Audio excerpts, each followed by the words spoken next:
starts in 10, 9, 8, 7, 6, 5, 4, 3, 2, 1, go.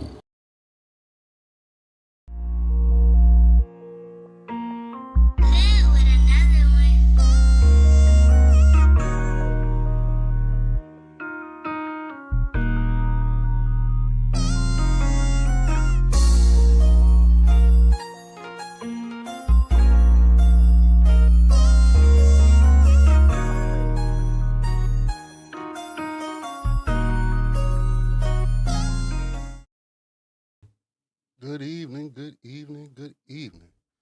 Welcome back to Surreal Sundays. I am Old School Exit 9. And tonight we're going to be getting into something that's very important, something that's on the horizon. Especially, this is a very important case that especially the men need to be looking at. Okay. We have a divorce case going on in the Supreme Court, Michigan Supreme Court. At least it got to that point.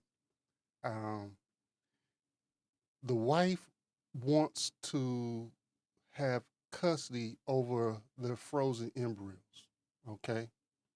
So she can still have the chance to impregnate herself, okay? After the divorce and what have you. The implications of that, you can just imagine. These are embryos. This is a chance to still produce children from a man who has long separated himself from this woman.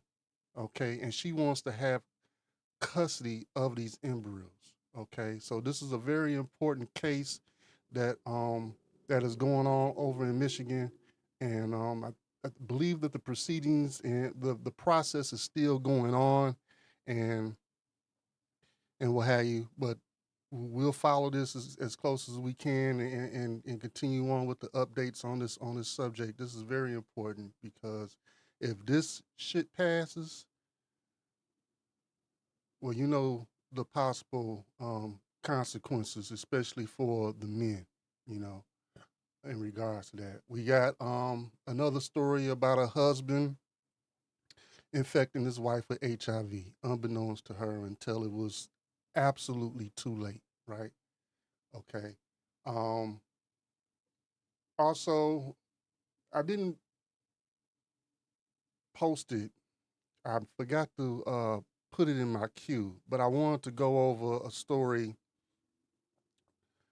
with Michelle Obama. She strikes again. Okay, so I'm gonna try to do a quick search on it and do a reaction on it. Um, I know where to go right quick.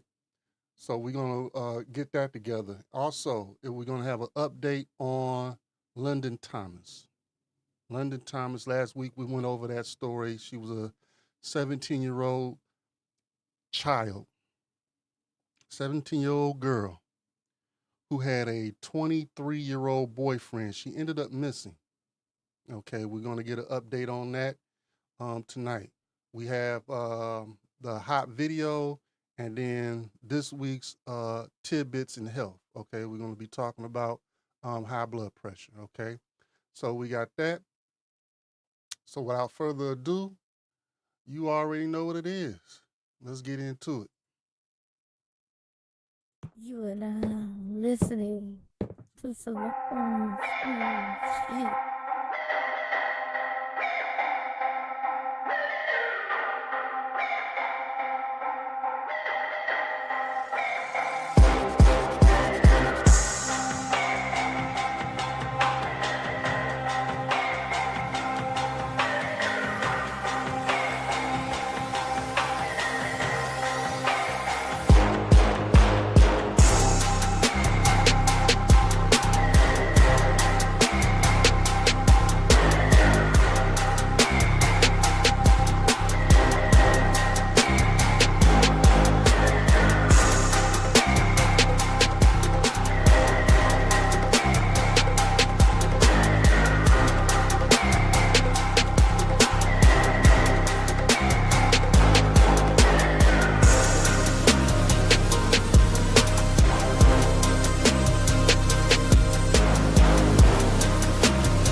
Yeah.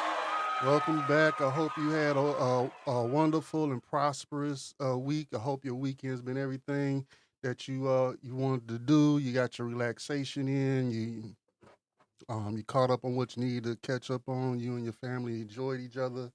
Everything's going well. Let's get ready for the next week and do it again, right? All right. Before we get into our lineup, let's check out the chat. Who we got checking in with us tonight? Let's see. We got the A team. Peace and blessings, Mrs. O. Moderators in chat. Yeah. A team is in the house. All right.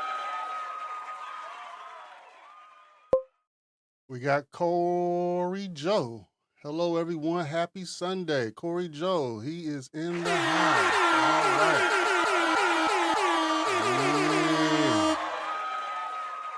All right. Yeah. All right. Yes, sir. Yes, sir. Yes, sir. And we got the one and the only Mrs. O. Shalom, family. Don't forget to like, share, and subscribe. All right. What's going on, Mrs. O? Yeah. All right, all right. So before we get started, you know what I got to do? I got to get my music going. Got to get my music going. So let me find that right quick. Get my music going. All right. Got the music going. Let me get the story queued up here.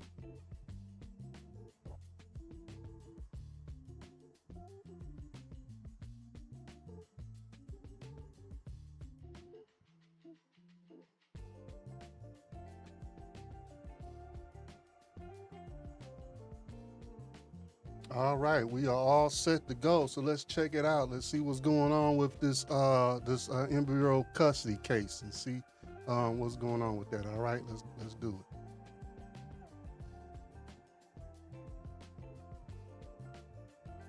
So tough to hear some of those details. All right, when a married couple with children divorces, they have to sort out custody of their children, of course. It's a process that can become contentious, as you know. But what happens when a frozen embryo is added to the mix? It becomes much more complicated. The Michigan Supreme Court heard arguments today in a case involving a former couple with very different wishes for that embryo. Will Jones joining us live now with these details. And Will, what the Michigan Supreme Court decides here will have a big impact.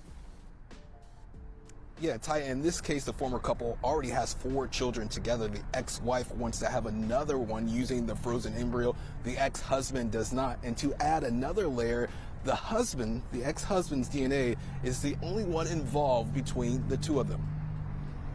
Oral arguments at the Michigan Supreme Court regarding the future of a frozen embryo after a Metro Detroit couple divorced. Sarah Markowitz wants another child using the embryo. Her ex-husband, David Markowitz, does not. The reality is that imposing unwanted parenthood on a parent is a serious consideration that cannot be taken lightly. We would ask the court to take consideration of the significant financial cost of restarting the IVF process. The record here indicates that the restarting would cost at least $15,000 at the time of the hearing. That was over a third of Ms. Markowitz's income. The couple had 4 children together during their marriage. 3 of them conceived through IVF using Sarah's sister's egg and David's sperm. The lower court ruled in favor of David. Now the case has made its way to the Michigan Supreme Court, and their ruling could have far-reaching implications. This is the first time, and the first time after Michigan has passed a reproductive constitutional health amendment, and at the first time in which the court will have to grapple with many of these intersecting issues. We also reached out to Right to Life Michigan to get their thoughts on this issue, and we have not heard back just yet. We will circle back on this story when the Michigan Supreme Court makes its decision. We are live. Will Jones, Local 4. Will, it is such an interesting case. It's going to be fascinating to see how it all pans out. Thank you.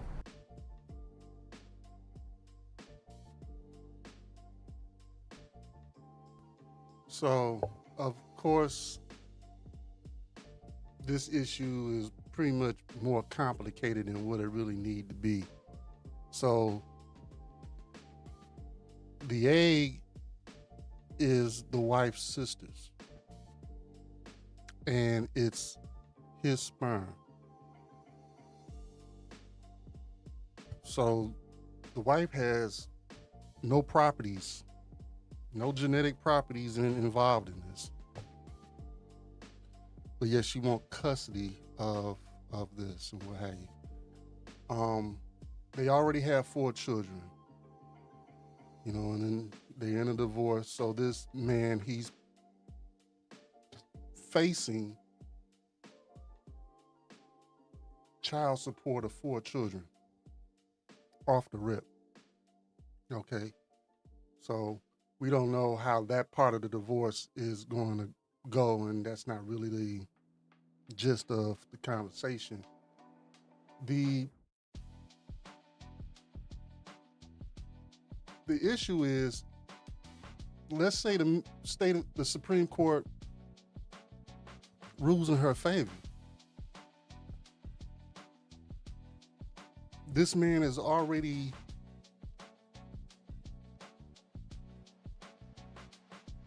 have said he does not want this, just by means of protest or having an argument against her wishes, thus the Supreme Court.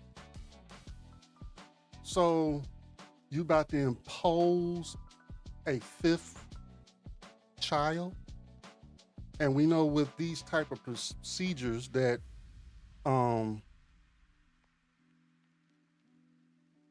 twins and triplets and quadruplets can come out of these type of procedures and what have you. It often does. So you about to subject this man to possibly more of a financial burden than what he already said he didn't want to be, part of. He's not in agreement with. And I truly hope that the Supreme Court rules against this and strikes this down. There is some turning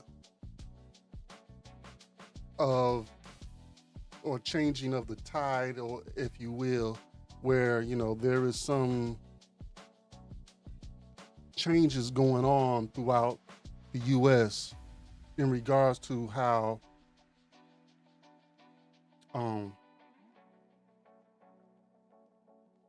paternity is established, in regards to more so having mandatory DNA testing. And unfortunately, they're only, from what I gather, they're really focused on unmarried men and women having mandatory DNA testing, in which I disagree with that component of it. I believe that mandatory DNA should be across the board, whether the couple is married or not. Okay, so why should a couple who have engaged with one another biblically unlawfully, why should he have more protection over a man who's done it the right way, morally, biblically, and what have you? So that component of that changing of how things are, where things are going, that's I think it needs to be mandatory DNA testing across the board, because there are married men who are finding out that the children that they believe was theirs are not. Okay, so the same thing happens with unmarried men. The same things happen whether you're married or not married. The same situations occur. So I think that needs to be revisited. There are also groups out there that are pushing for this mandatory DNA testing, and once again, they're focusing on unmarried men. So I hope there's a reconsideration in that, and it will include everybody. And well, hey, because the same shit is happening to everybody. So we got another news report on this and see if we can gather some more information out of this.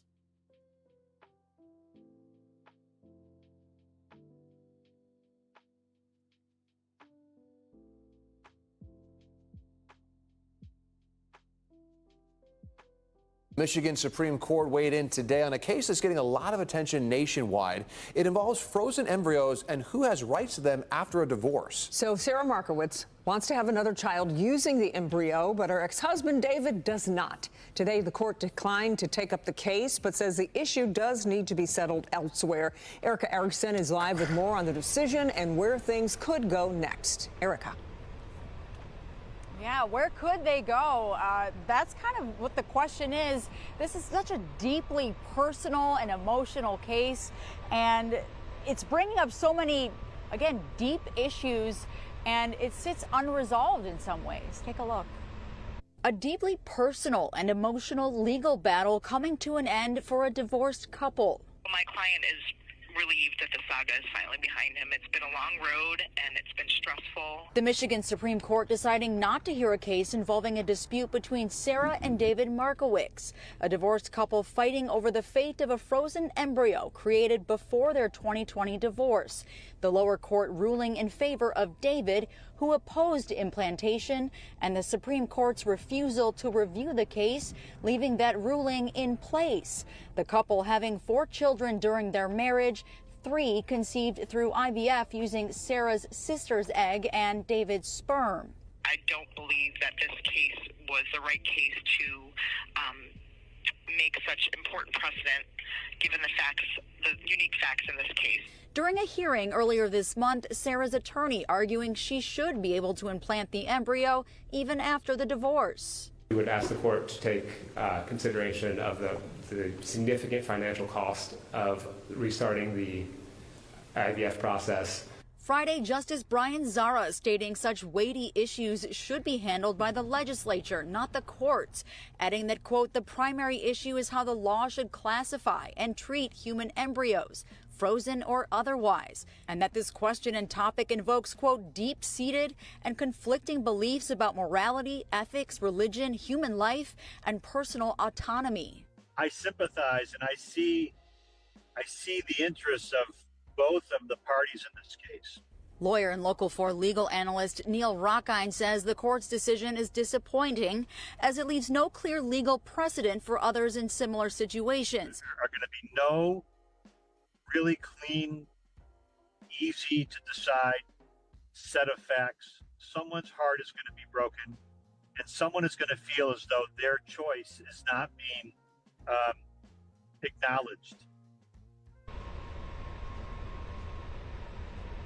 Now, we reached out to Sarah's attorney in this just to get their reaction. We haven't heard back from them yet. The ACLU, meanwhile, also reacting to this decision. They say essentially that no one should be forced into parenthood. Reporting live, Erica Erickson, back to you. Okay, Erica, thank you. The Michigan Supreme Court weighed in today on a case. My sentiments exactly. No one should be forced into parenthood. Now, the lower courts, now it went to the Supreme Court, so obviously it was at the appellate court for the state of Michigan, and they ruled in favor of the circuit court where the divorce is taking place at. So then they petition for the Supreme Court to hear, and they say they don't want to hear it.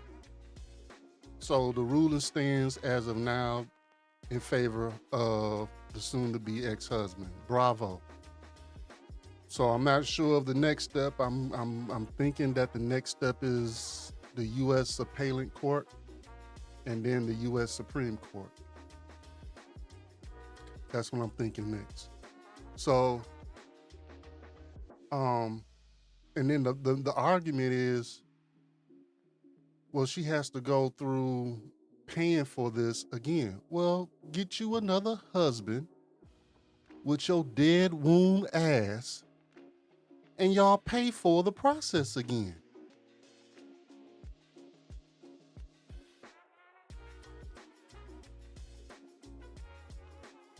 And get some more eggs from your sister.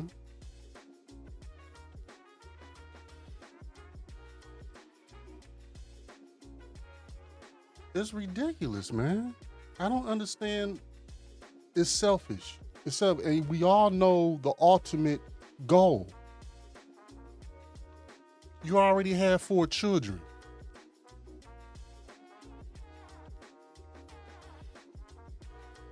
The only reason why you want another one is to stick it to his ass after the fact. I got you again. Now your child support is times 5.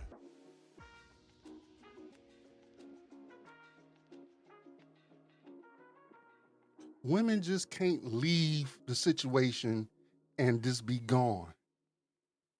They got to find a way to continue to stick it to your ass for as long as the law will let them.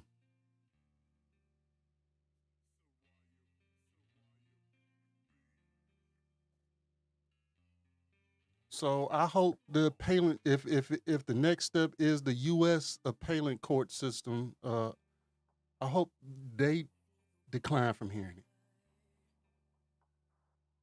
it. And as far as the legislation, I don't see that even going to committee anytime soon. So hopefully the appellate court throw it out, the U.S. appellate court throw it out, and it's a dead topic. And this dude can go ahead and pay for his 4 children by whatever agreement there is, and there's nothing else coming behind the divorce decree. Okay? That's just ridiculous. That's ridiculous. You just want another reason to keep sticking it to his ass. Let's go into the chats and see if we got any comments going on. We got Mrs. O said it's a money grab. Absolutely. Absolutely.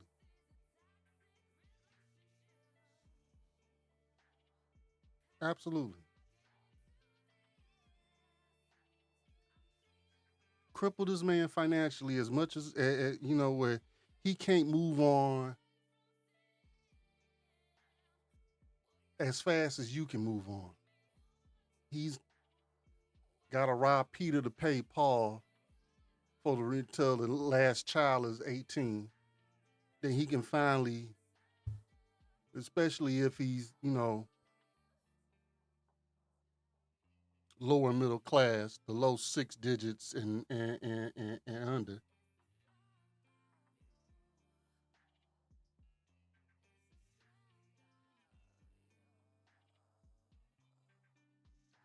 So I really hope that does not pan out in her favor. I hope the U.S. appellate court, if they go that route, shoot it down if that's the next step in the process, and whatever ruling, which I believe is the Michigan appellate court, they ruled in favor of the husband, soon to be ex-husband, and he can go ahead and deal with the 4 children that are already here, and he doesn't have to worry about anything else coming behind that. And then that will hopefully set some type of precedence for this BS that's coming up. This is another play by women with dead wombs.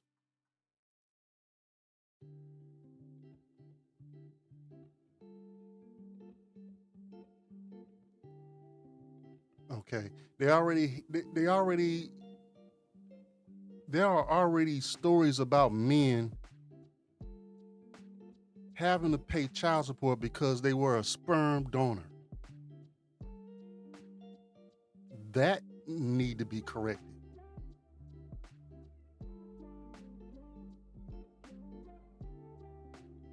I can't put any names to it or what have you, but I roughly recollect a story about a young man. He was in his college years. He donated sperm for money. Next thing he know, years later down the line,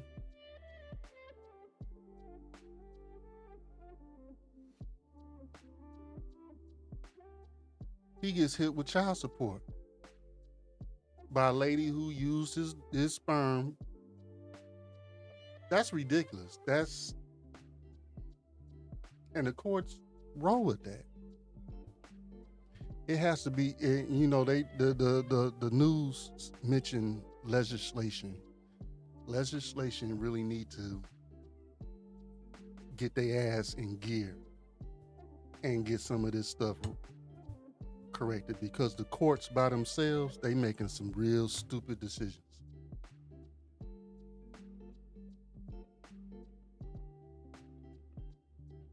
And it's also is primarily motivated by creating a residual money stream. If we putting people on child support is a residual money stream for the courts.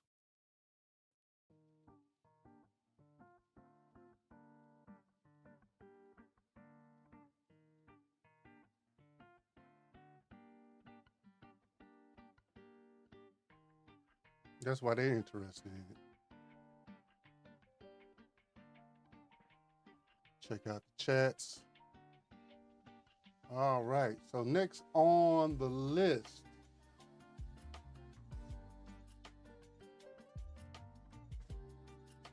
is going down in the ATL. ATL. This story came out 4 days ago.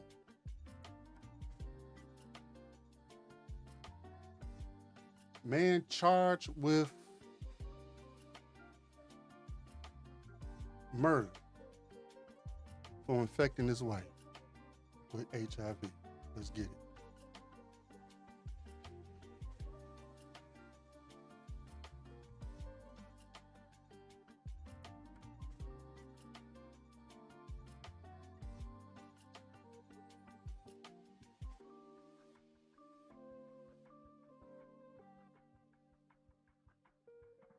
Let me change the owner on here.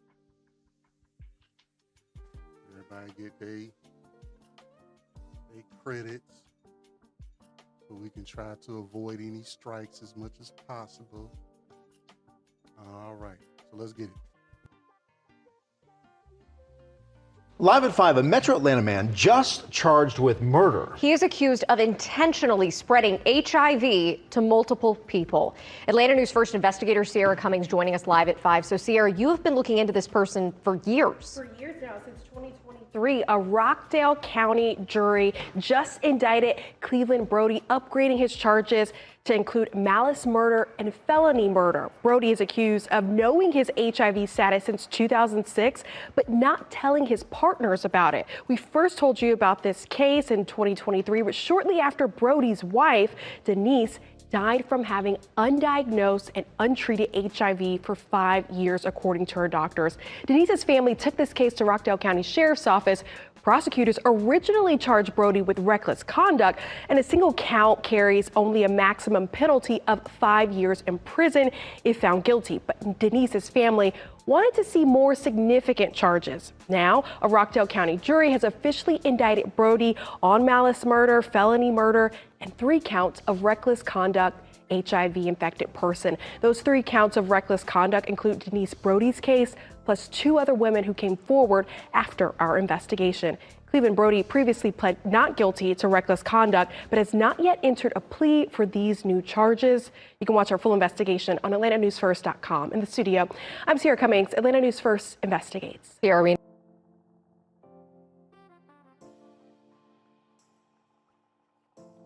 That's a total of 3 women. His wife died from untreated HIV.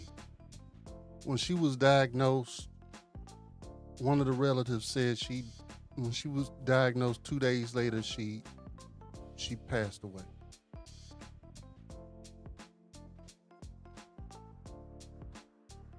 While this dude is popping medication on the low, which proves the notion that even though people are taking these suppressant medicines and their results show that their HIV is undetected, there is still a possibility for them to infect you.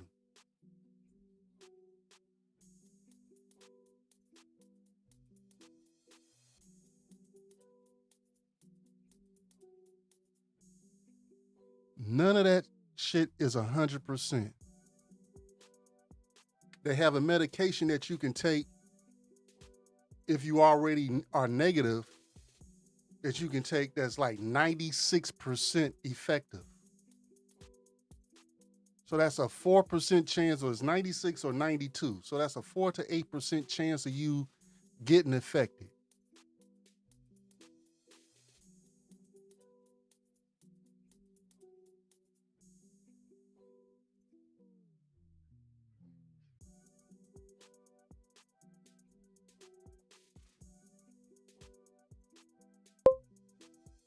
Mrs. O says she was already suffering from cancer too.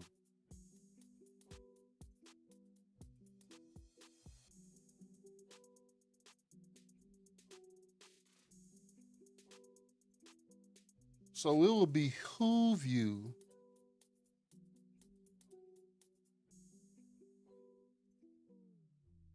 to stop believing the hype,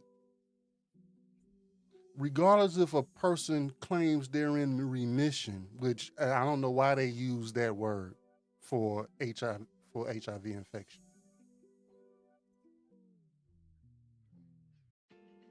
Remission should only be subscribed to cancer patients.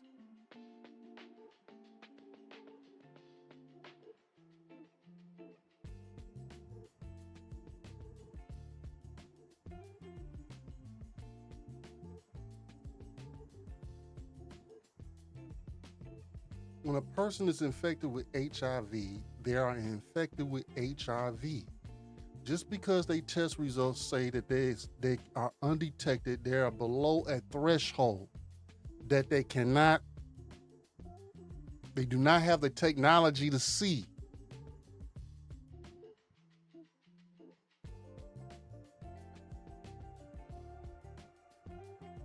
Whatever technology is in place, they can only see it once there is a certain load of HIV in a person.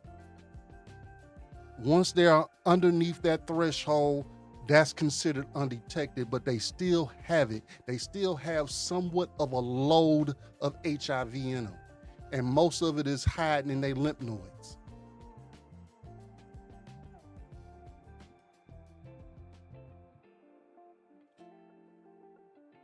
Stop believing these folks. I'm in remission. I'm undetected. I'm safe. You are taking a very high risk.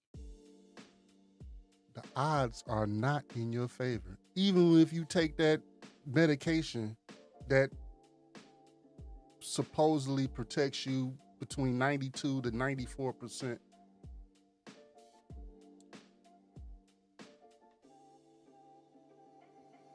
I got an idea. Like to hear it? How about we do this?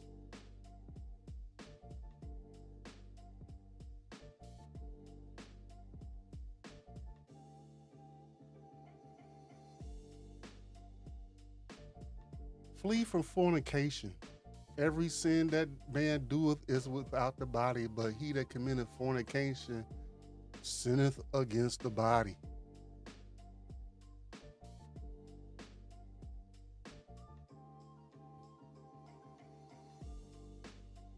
Why don't we try that?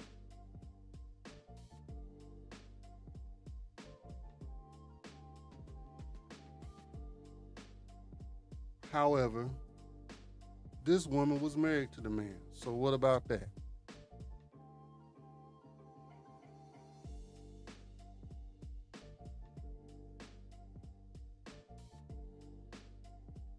We got another article, another news report on that. And we're about to pull it up.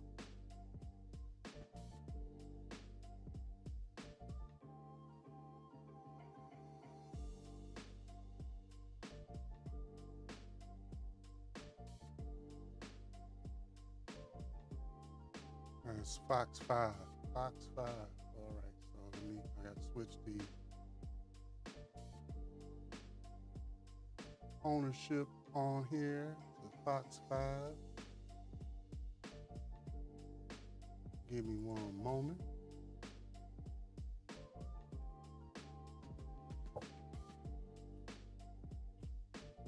Fox 5. Here we go.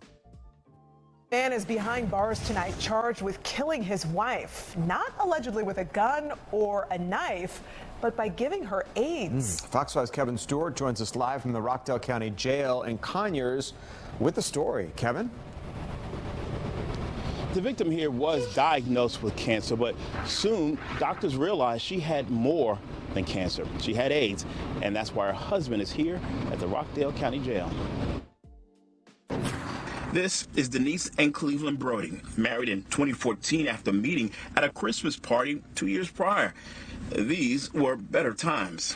And she loved this man. She really, really loved him. But Cleveland Brody is now accused of violating his wife's trust, the family's faith. Rockdale County deputies have charged him with murdering Denise Brody, knowingly infecting her with HIV, his status completely unknown to her. She died in 2022.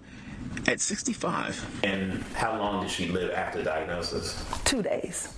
She put him out when she found out he was cheating on her. And she loved him so much that she actually allowed him to come back, asked him to take a test because he's out there. And he was smart enough to know that it would not get picked up. Prosecutors first charged the husband in 2023 with only reckless conduct HIV, but the family pushed for murder and did the detective work to share with authorities. Get evidence of the fact that he had it before he met my mother. 2 years later, now her stepfather is charged with felony murder. Because at any time he could have told her, I have this, and gave her the right to make the decision on whether or not she wanted to stay with him. And one of the reasons why this is so tough for the family is because AIDS is no longer a death sentence. They're encouraging people to be tested for all STDs. Reporting live in Rockdale County, Kevin Stewart, Fox 5 News. Wow, just such shocking details coming out of that case.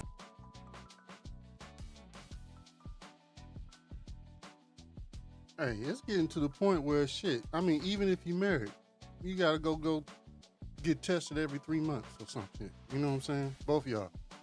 Go get tested every 3 months. Can't trust nobody to act right.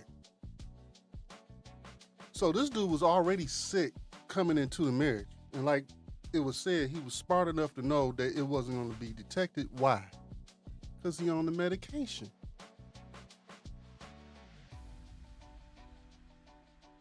He's on the medication.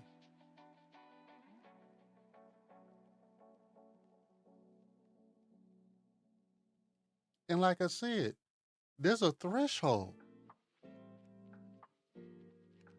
And I guarantee you it's not a threshold where, you know, whatever technology they're using, it says, oh, you only have one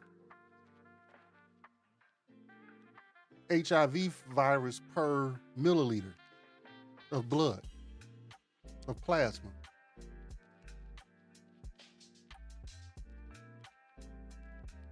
I'm quite sure it's a little bit higher than that.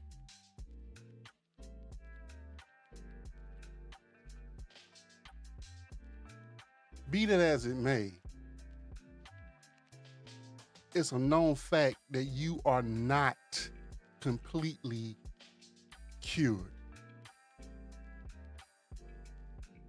It's a known fact that the virus hides in your lymph nodes.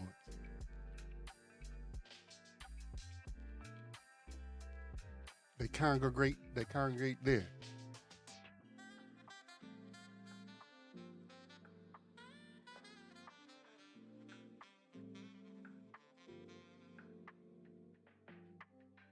And there's no guarantee that it doesn't come out in your secretions.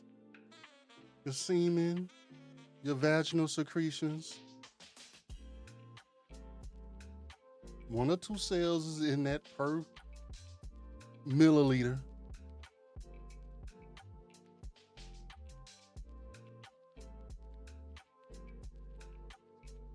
So although you might be suppressing it enough where it doesn't overwhelm your immunity system and bring on the onset of AIDS, does not make you non-infectious.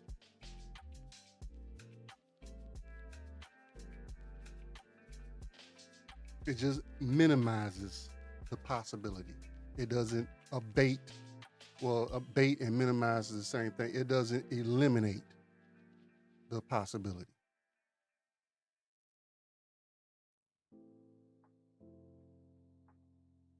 Then he already coming into the relationship sick.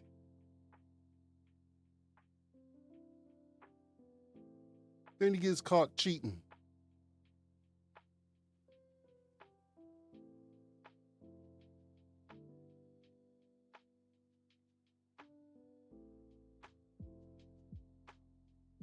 Then she takes him back and, well, okay, you cheated. I'll take you back, but you gotta, get your blood checked out. He said, no problem. I'll go get my blood checked out. Little do you know, I get my blood checked out on a regular anyway. Make sure that my load is down. Make sure that I'm undetectable. See, look, I ain't got no AIDS, no HIV. I ain't got none. I'm clean. I'm good. Okay, well, come on and get some more of this.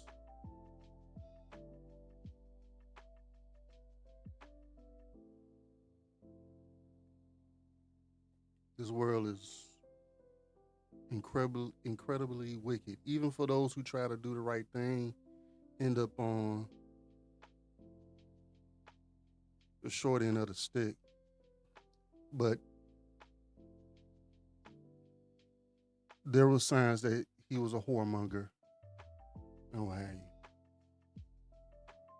you. And, looking at the pictures of what have you, and when they met, they're in the middle stages of life or what have you. So somebody took interest in me. I'm in the middle of my life, and even though there's signs of him being a professional charmer,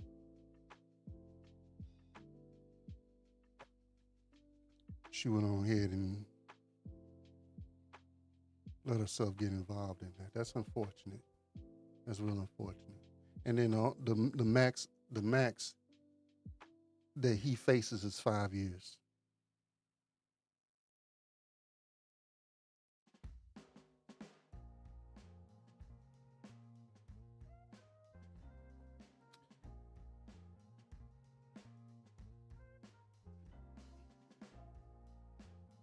This is extreme. But if you have a sexual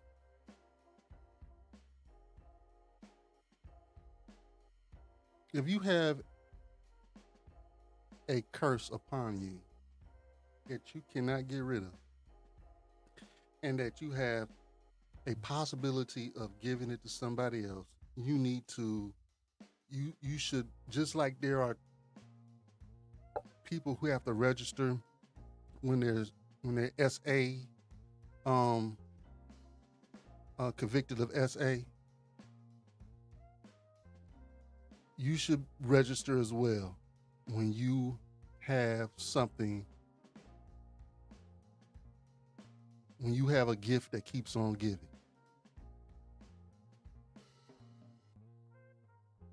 So somebody can look your ass up.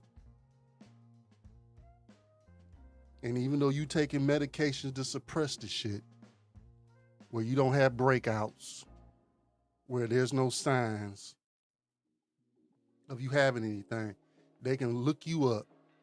Just like you can look up if someone has a criminal record.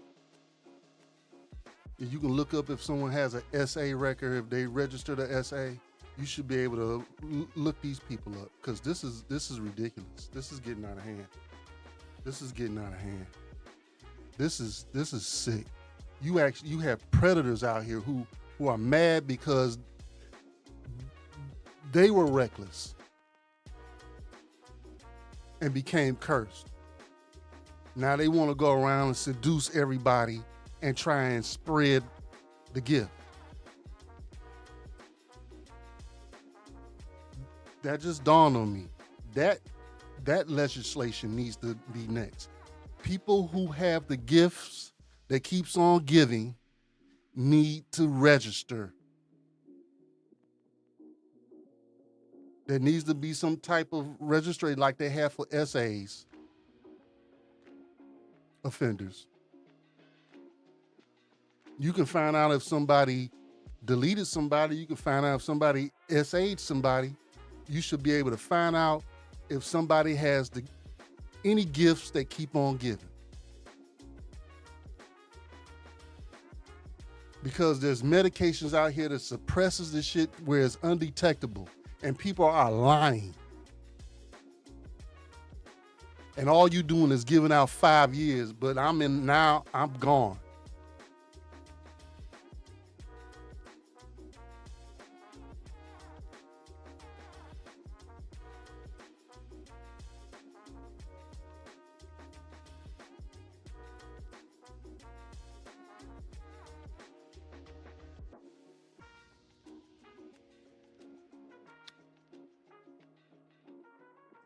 Next on the list, we have a story about Ms. London Thomas. I have to pull this up.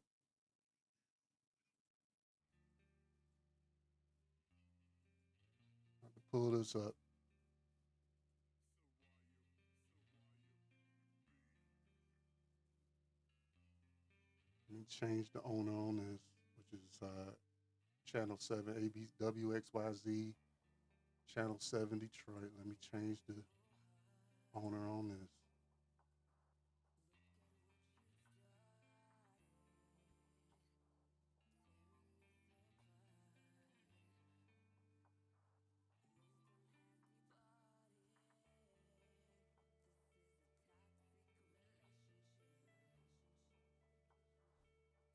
Man, that angers me.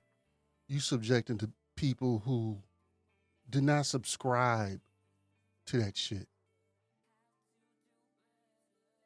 You having dark secrets.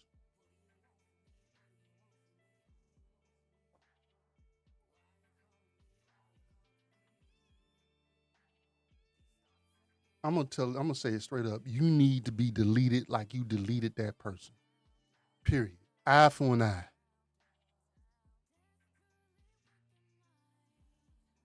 You sick motherfuckers. Let's get into this story right here. London Thomas. Right now, with a breaking news alert. We begin with that breaking news, a tragic update to a story we've been following for weeks. Family of London Thomas tells us the 17-year-old's body has been found. It's been 3 weeks since London was last seen. 7 News Detroit reporter Tiara Braddock live in Southfield for us tonight. And Tiara, lots of questions remain tonight.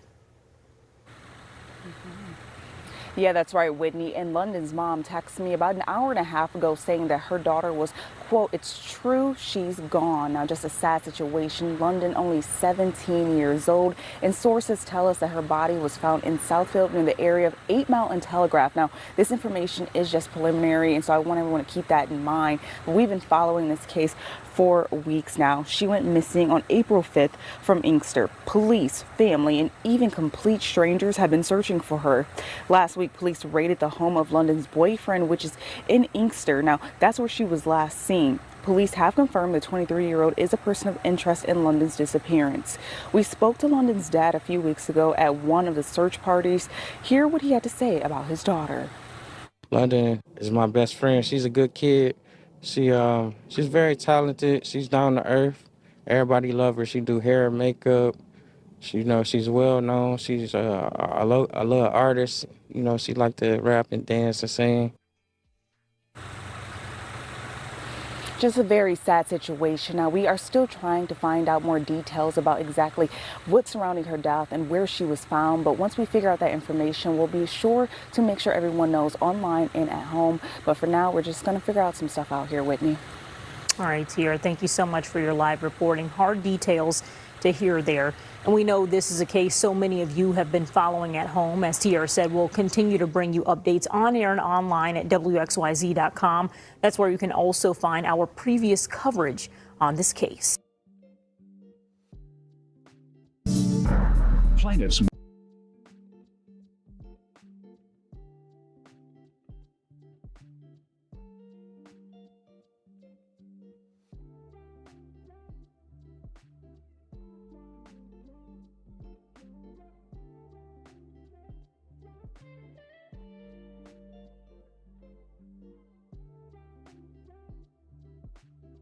Has been working this story all day. It's a sad discovery. Now family has to deal with the lasting impact of this, and investigators try to figure out how this happened. Yeah, Hillary, we found out about this last night, and obviously very disturbing. She's been missing since the 5th of this month. Hopefully, everyone was hoping that we would find her alive, right? There were massive searches. People were looking for multi-jurisdictional as far as police go. I want you to look at her picture. We've been showing her picture so much during the past month, and then also some video too of some of these searches. Her boyfriend's house was raided earlier this month, and then of course yesterday we found out that her body had been found here in Southfield. We're not giving out the name of the street right now, but we can tell you that it is a residential area where neighbors just have not wanted to talk. They said that there was a large police presence here last night. Like I said, this is a Michigan State Police case heading up this case, Michigan State Police, but also we've got FBI, we've got Detroit Police, we've got Inkster. This is so many police trying to find her, and it was always the hope that she would be found alive, and sadly that hope was dashed last night when it was confirmed that she was found here in Southfield, that her body was found. We did talk to one of her friends from childhood. Take a listen. I went to Beach Elementary with her and Hilbert Middle School. It's not far from here. Yeah, and it was affecting me because I didn't believe it at first until I found out they found her phone in the complete opposite area she was. And I didn't know how to feel. I never had somebody like die that I knew, like myself. Like I had family members, but I didn't really know them. And this is the first person that ever is gone now that I personally knew. It's just so sad. She was just 17 years old, really had her whole life ahead of her. Meanwhile, we do know that 2 suspects are in custody, but police are not saying anything about them, who they are, how they're connected to this case. We're hoping to learn a lot more tomorrow, Monday, and then, of course, later on in the week. But just a tragic ending to the story that no one wanted.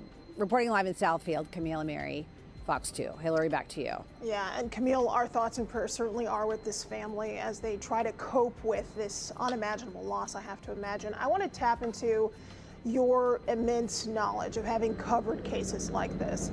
Because the FBI, because Michigan State Police, because investigators aren't really telling us much right now, talk about the process that this multi-agency effort will undergo to try to figure out how she ended up here and why.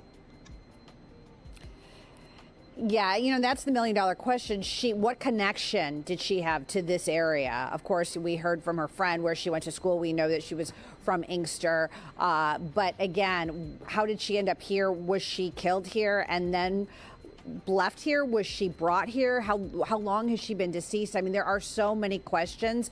Of course, how was she killed? Police, of course, having to try to figure out all of this. But still, we're really in our early infancy of this investigation as far as now that her body has been found. So what happens next? Of course, what kind of evidence do they have against the two people who they have in custody? That's another question. So I'm really hoping that we learn a lot more tomorrow. Like I said, Monday, when we hear more from police. Again, Michigan State Police heading up this case, not saying a lot today, but confirming that her body has been found. And this is just a tragic ending to this story. Everybody was just hoping that she would be found alive. Hillary, back to you. All right, thank you, Camille. Thanks for walking us through what happens next in this investigation. I know a lot more to come tonight and, of course, into the week. Thank you, Camille and Mary, live for us tonight.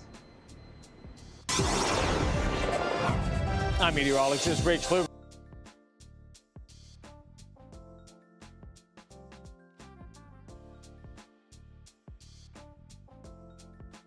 What a sad ending. What a sad ending.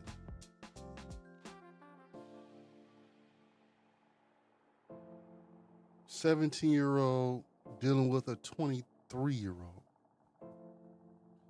How did that 23-year-old have access to even approach this young lady? Nowadays, most of that is through social sites and dating sites and what have you. But based on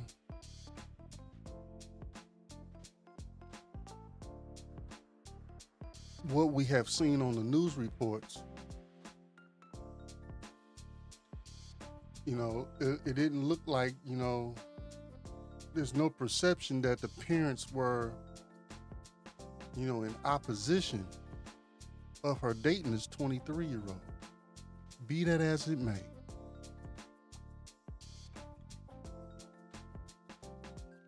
Be that as it may.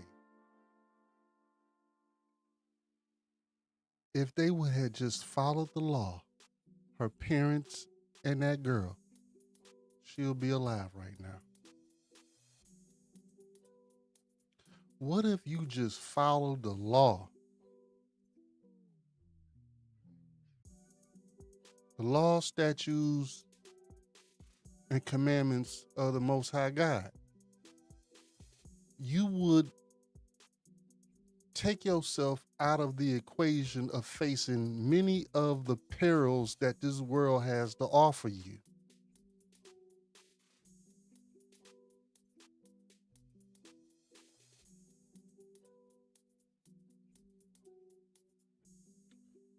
So we're about to examine some stuff that we could still have London Thomas with us here today, right now, if they would have done this. A father waketh for the daughter when no man knoweth, and the care for her taketh away sleep. When she is young, lest she pass away the flower of her age, and being married, lest she should be hated.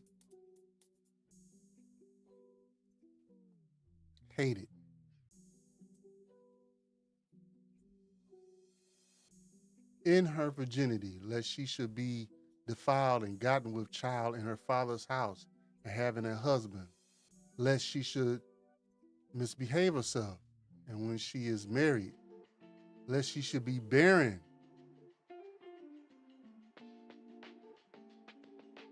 Keep a sure watch over a shameless daughter, lest she make thee a laughingstock to thine enemies, and a byword in the city, and a reproach among the people, and make thee ashamed before the multitude.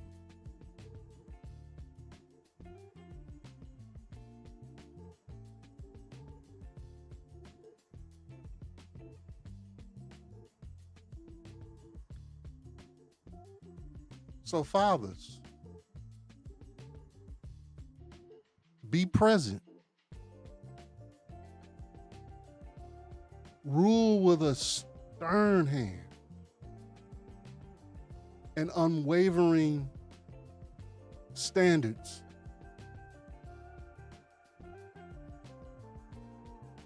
There should have been no way she should have been seeing a 23-year-old.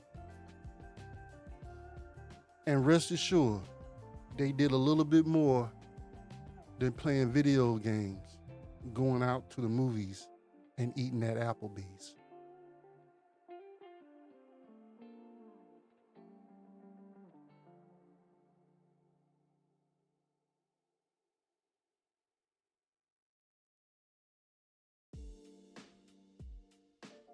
There are too many cases where the father is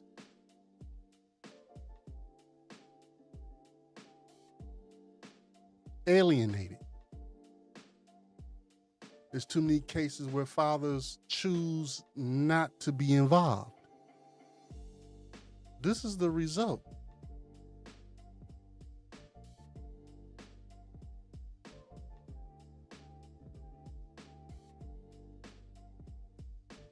This is the result. You think that 23-year-old was not exposing her, introducing her to things that are 21 years of age and plus?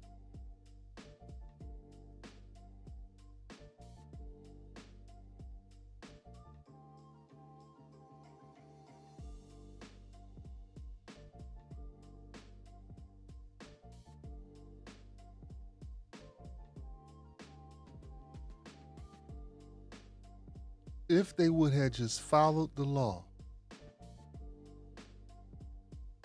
Psalm 78:5. For he established a testimony in Jacob and appointed a law in Israel, which he commanded our fathers, that they should make them known to their children.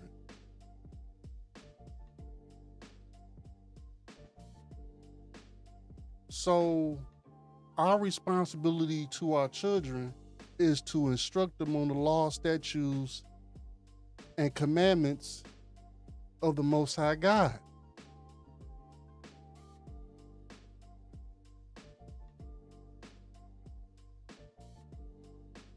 If we were to incorporate that into our lives, people, a lot of the perils that we experience as a people will be abated.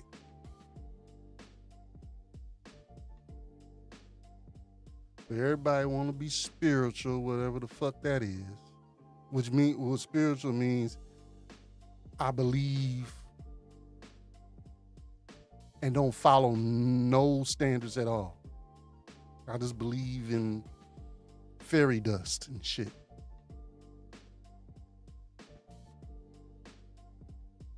But I don't subject myself to any standards.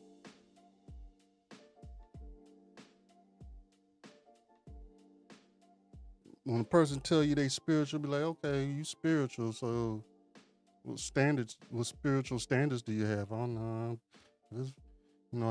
The Lord knows my heart. Just do what I want. As long as I don't hurt people. That's not the law. So you don't subject yourself to anything. When someone tell you they spiritual, they full of shit.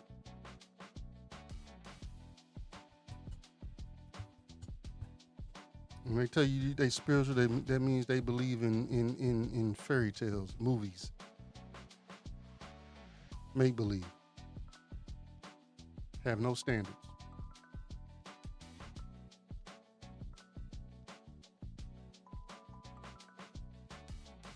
Nothing rules them. They do as thy will.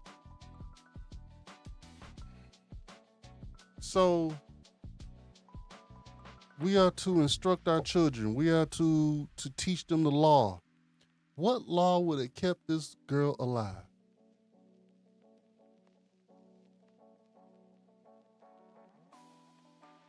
Nevertheless, to avoid fornication. Let every man have his own wife. Let every man have her own husband.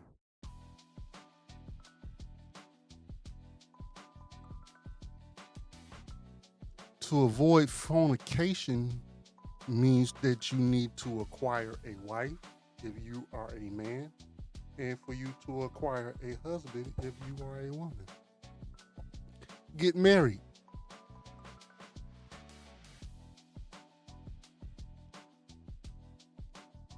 The Most High don't recognize boyfriend and girlfriend.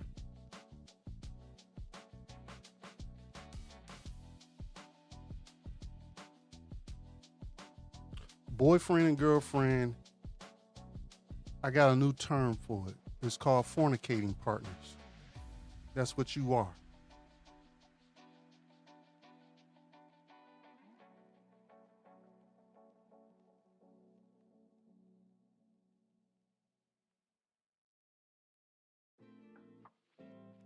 That's what that is. And that's what we need to start calling it. Boyfriend and girlfriend are fornicating partners. So when your child come up to you like, oh, I got this girlfriend, oh, I got this boyfriend, oh, you got a fornicating partner? There's some shame that comes with that statement.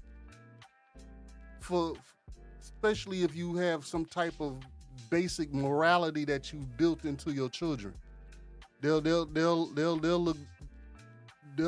look that smile that they can't, hey, I got this new person I met, you know what I'm saying? They're great. Oh, you got a fornicating partner? It'll go just like that. It'll go from to, if you have established some type of morality in your children, they got some type of moral compass. Fornicating partner.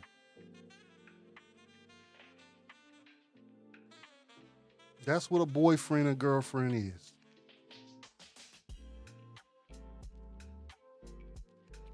If she would have just followed the law,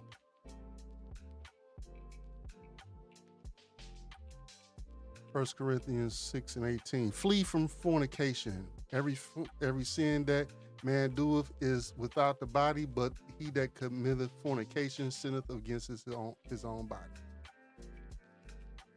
We pulled that out early.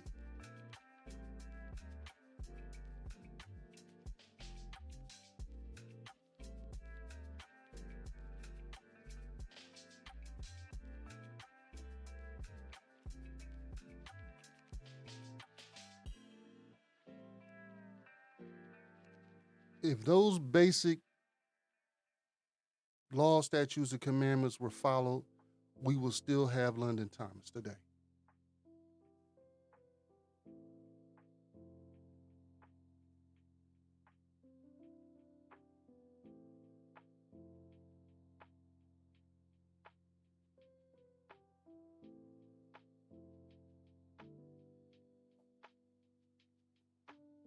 That's why we as a people are in such turmoil.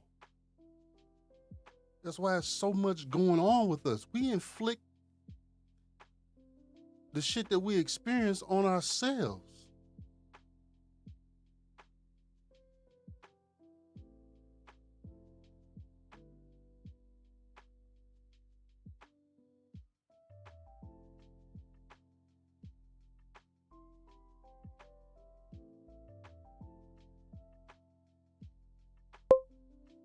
Mrs. O says she might have been pregnant. We will see when they examine her body.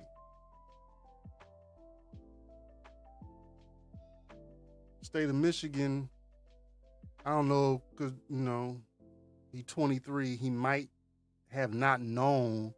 He might have just assumed because she was under 18 that if she ended up pregnant, it might have been a legal issue for him. But in the state of Michigan, 16 is legal age to consent, unfortunately.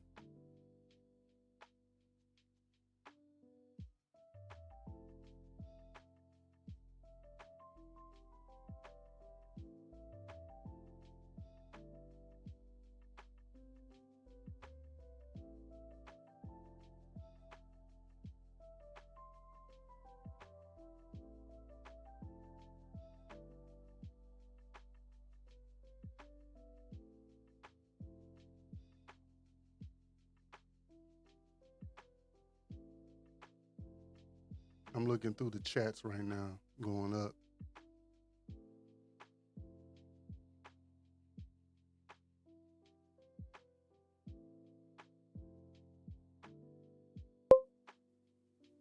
'18 was going back to the husband that infected his wife with HIV. Said, I don't understand how or why they didn't have yearly exams. It didn't matter. He was taking medication to suppress his shit, so he would have came out clean every time. And I do understand what you're saying in regards to her. So she wasn't doing her yearly exams, but they don't check HIV unless you ask for a STD screening for your yearly. They're only checking your the parameters for your white blood cells, your red blood cells, your liver and kidney functions, basic stuff like that. They don't check STDs for your yearly exam, your yearly physical.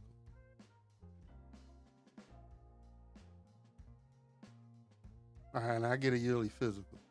They don't check for STD. You have to actually ask for a STD screening.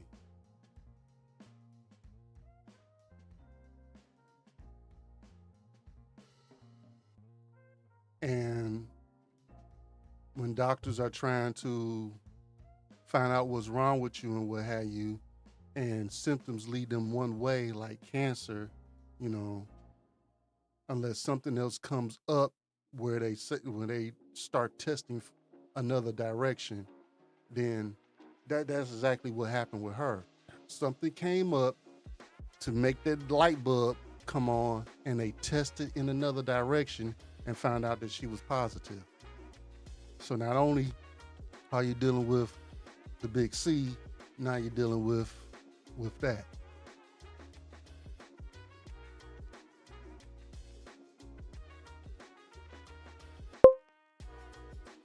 A-Team says, no, sir, my doctor's does. So you get a yearly physical and your doctor do a total screening without you actually having to ask for a STD test. All praises on your doctor's practice. My doctor's practice does not. So it's different experiences.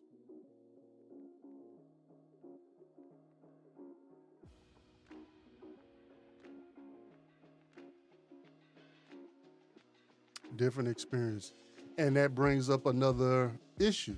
There should be something standard in place where a yearly physical includes all that shit. I agree with you, 18. It should include everything. You shouldn't have to a la carte your health. Well, yeah, let me get the liver exam, the prostate exam, and let me just check for a Hep B.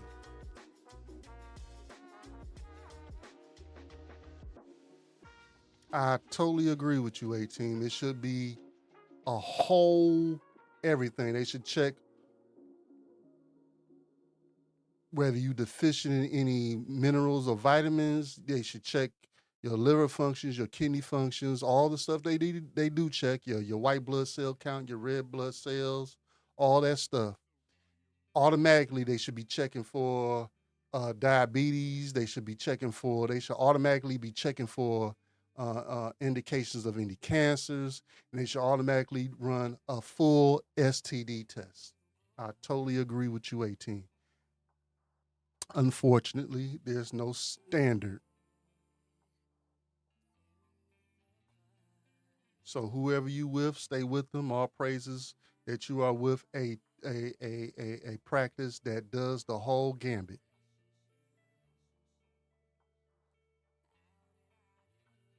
And it looks like this lady was experiencing something similar that me and Mrs. O experiences, where our yearly physical does not include all that has been said.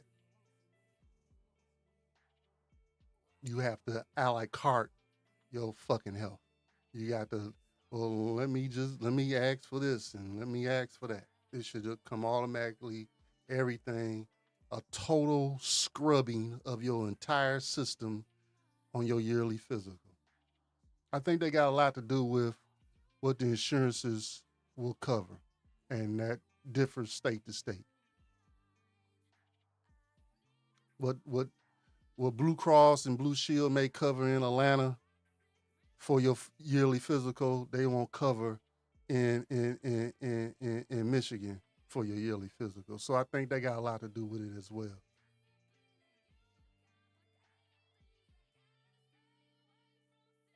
Where you at, 18? Just give the state. What state are you in, 18? If you don't mind. If you do mind, just be like, no. Just put no, and we'll move on.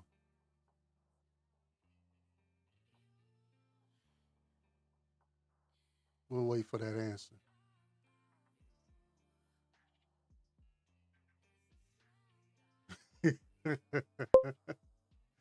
$18 says, you stated they should make them register or put a tattoo on. Mark them motherfuckers. Put a big ass HIV on their forehead. That's right. Tattoo. I got HIV positive on their forehead. That's right.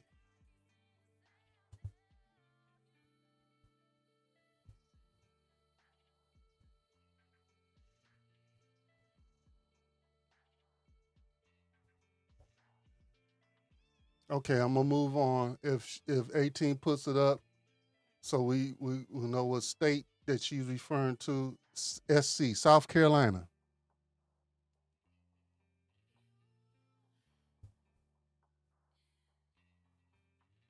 South Carolina. South Carolina does that thing. South Carolina is a beautiful state. I love South Carolina. When I was driving trucks and what have you, that's one of the states I absolutely fell in love with was South Carolina. I love South Carolina.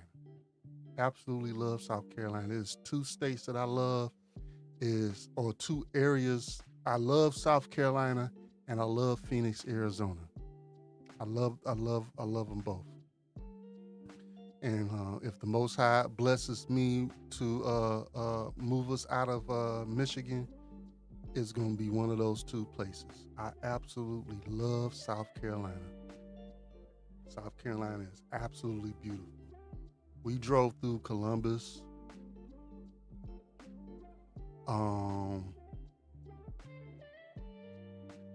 What else we drove through? We drove through, God, I can't remember. But I love South Carolina. South Carolina is the place to be. I love it. Absolutely love it. Wouldn't mind setting up shop there for the rest of my back nine. South Carolina. All right, folks. So we're going to go into the second half of the show. Oh, no, we not. Because I got it. I got it right here.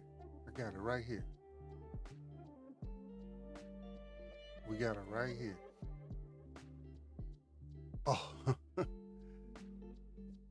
Snatch shenanigans. Snatch shenanigans right here. Folks. Michelle Obama, once again. Let me put this here. Get this right. I want to make sure this is right up front before we even go on. Shout out to Pink Book Lessons. Shout out to Pink Book Lessons for covering this. We're using her material to go over this. Not too long ago, I went over Michelle Obama and how she disgraced her husband by not coming out during the presidential inaugural of President Trump and what have you, how he was the only one who didn't come out with his rib. You know what I'm saying? So this is an extension of that conversation. Okay, Pink Book Lessons went over what this demon was talking about, and unfortunately, this demon has a YouTube that she has and what have you. I'm not gonna give it out. If you want to find her, you go look for it yourself and what have you. But this demon is something else. Let's go over this snatch right quick. Well, I think that's why it's important for us at tables like this, for women like us who do have a platform to talk openly about the challenges that we face, not because we are complaining, which we don't want to ever be complaining, but because we need to change. We need to turn that cycle on its head. Yeah. Well, I hate to break it to you, Mrs. Obama, but you're definitely doing a lot of complaining. And the cycle you need to be turning your head on is the cycle of feminism that you've obviously immersed yourself in. And unfortunately, you and our sister Taraji P. Henson both consume the same Kool-Aid from the fountain of feminism. And instead of telling women that it's feminism that had you competing with your husband for the last 3 decades so much that you emasculated him, you've showed so much disdain and even punished him for his own success. Here we have another Red Table Talk style show featuring Michelle Pinkett Smith, where she's sitting up here with her beta brother, throwing jabs every week at her beta husband, and basically complaining about his success that's afforded her the opportunity to sit up here whining for hours every week and actually have people interested in listening to this baby bop bimbo babble from a 61-year-old woman. I have to say that maturing is realizing that Tavis Smiley was right about Obama. Waking up is realizing that Cornel West was right about Obama, and realizing that Michelle Obama was a chameleon the whole time, and she never fully developed from that city girl feminist from the south side of Chicago. Yes, waking up and maturing is finally realizing that Michelle Obama and her husband duped everybody. We're going to get into this ridiculous Red Table Talk, but first, take a second to make sure you're subscribed to the channel and click the notification bell for all updates. Yes, please. Subscribe to Pink Book Lessons. Subscribe to Pink Book Lessons. Okay, she got excellent content over there. You know, get with her. You know, so let's continue. And we have to talk about our stresses openly, you know. And also, as Black women, we are so easily labeled as angry and bitter. And let me tell you some of the most hurtful stuff that I experienced, you know, entering this life of public service at the heights that we entered into was during my husband's presidential campaign. And just me telling the truth of who we were, you know. So who else did that to their husband? Who else did that to their husband?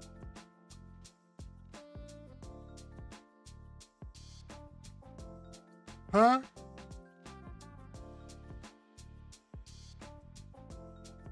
What white woman did that to their husband?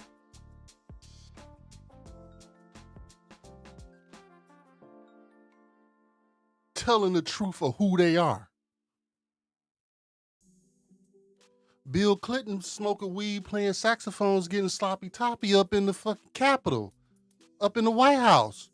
You ain't hear his wife telling the truth of who they are?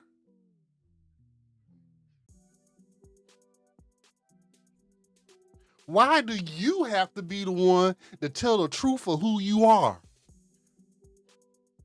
Ain't nobody know your ass but by way of your husband. And you got a problem with that. That's what you got a problem of. You in competition with him. You want to be your own person. You want to have a separate legacy from him. That's what that is. You want to have a separate legacy from him.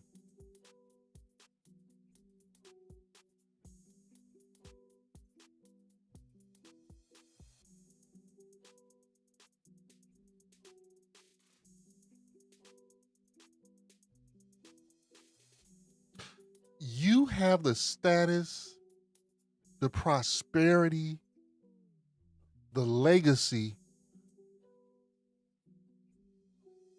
Although I don't agree with his legacy, because of him. The kids are grown and gone. Why don't you just shut the fuck up and enjoy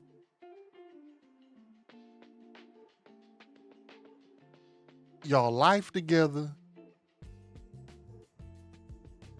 and fade off into the motherfucking sunset?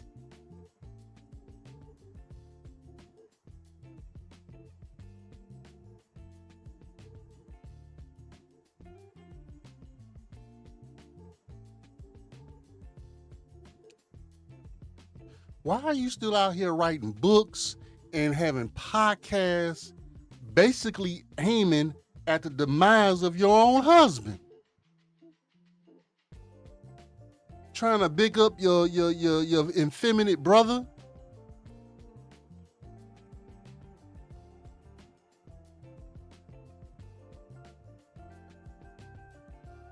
You gonna keep on, you gonna be another one of those.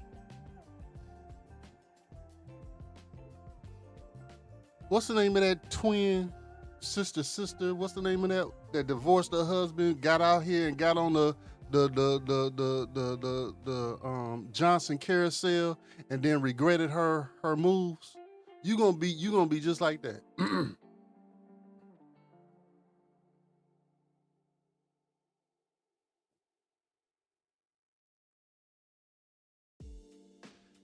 Out of all the shit she's saying, I ain't never hear her say he stepped out. Because if that was the case, that would have been broadcast. Out of all the shit she's saying, I ain't never heard her say, oh, I was physically abused. Because if that was the case, that would have been broadcast. Out of all the shit she's saying, I ain't never heard her say he's been mentally, verbally abusive. If that was the case, that would have been broadcast because it would have substantiated her position. That she's trying to manufacture reasons that why she's on this position. The only position that only thing she got now is because now I have the courage to say no. And you did nothing but substantiated the notion, the stereotype about black women by not showing up there with your husband.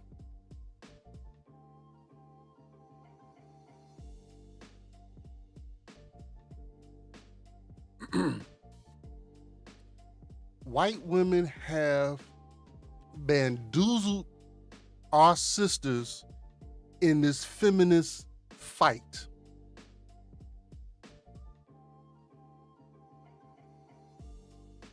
And I've said this before.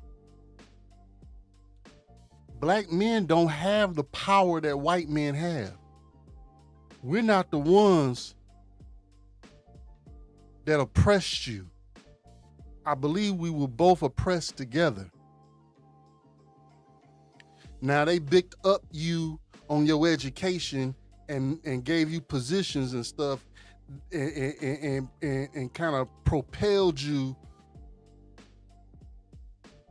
or made you feel like you propelled, but they actually propelled you, where in most cases overall as a race, as a community, where you are ahead of your black man.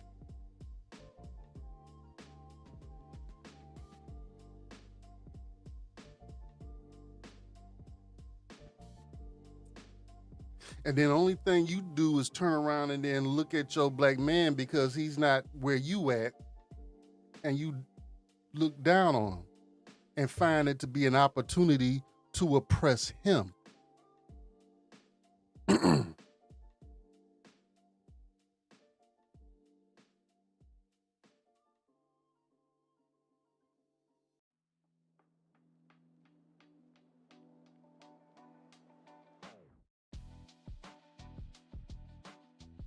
But when it was a time where you depended on your black man didn't do that to you. He just took care of business for the most part.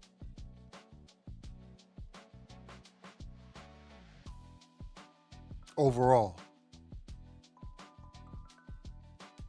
On both sides, you got your bad apples. I dig it. Overall.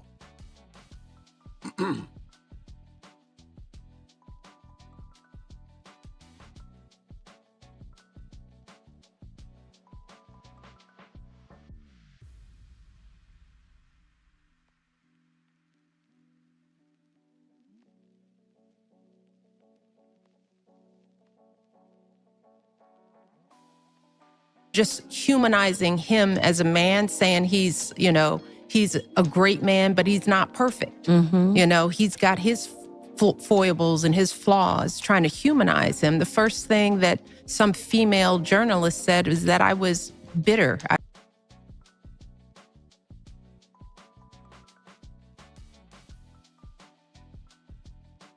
You bitter because that goes without fucking saying. Why do you have to put a yellow highlighter on that shit? Do you see the white women doing that to their husbands?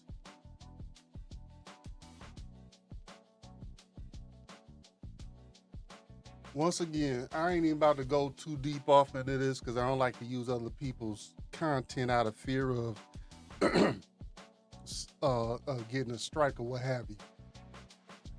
But once again, Michelle Obama doubling down on why she do what she's been doing.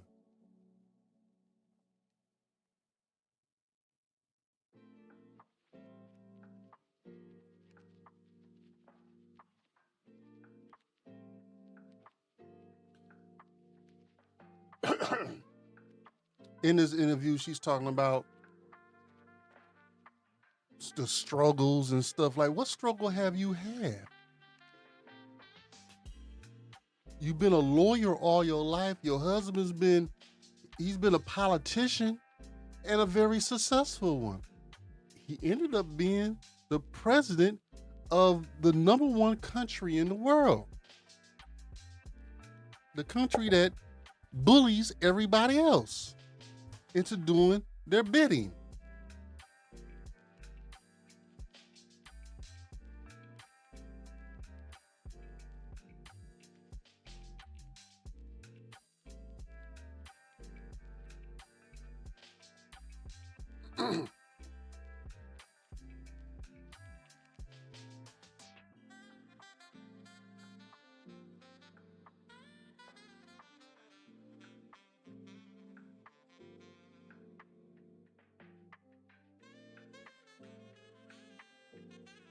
A-Team says, ma'am, you are callous and bitter.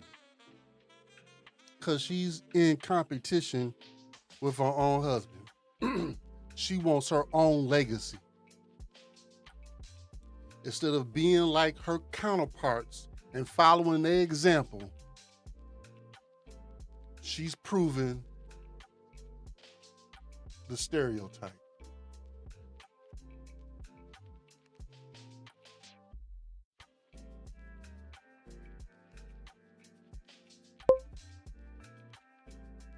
A-Team said, fair use, fair use, fair use.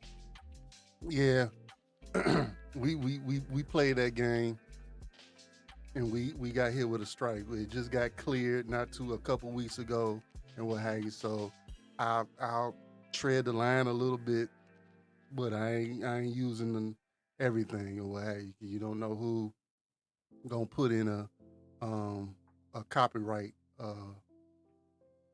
complaint on you or what have you. So I'll use a little bit and then we'll be done with that.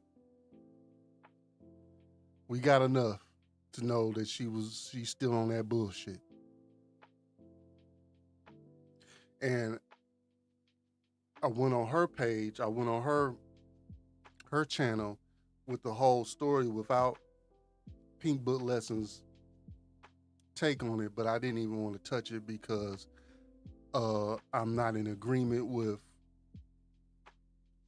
what she's saying. And if it comes back around, I don't want any adverse actions towards our channel. So hopefully Pink Book Lessons is okay with the little snippet that we used off of her stuff, and we gave out the accreditation and everything, and hopefully everything is smooth with that. But yeah, fair use ain't really fair use. You still got to be careful. You still got to tread lightly. There's some content creators that go ahead and push the envelope. I'm not one of them. Nope, not me. All right. So now we're going to go ahead and get into the second half of the show, or the last third of the show. But before we do that, Mrs. O got something to say to us. So Mrs. O, go ahead and do your thing. Shalom, family. This is Mrs. O. Thank you for joining our channel. If you enjoy our content, please like, share, comment, and subscribe to our channel. If you would like to support our channel, you can do so by scanning the QR codes to the Cash App or the PayPal in the lower left corner. We would greatly appreciate it. Enjoy the show.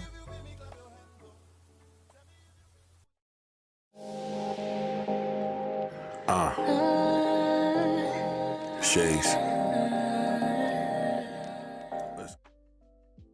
All right, so there's one channel we've used in the past and haven't had any trouble with. Excuse me.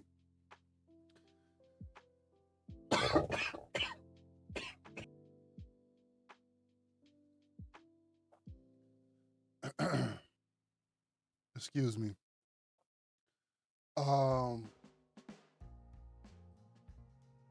Let's see here. We're gonna go into the overlooked causes of hypertension. So Dr. Eric Berg, we've used his material before. We haven't had a problem. So we're gonna go ahead and dig into this and check it out. Let's go. Let's talk about the most overlooked cause of hypertension.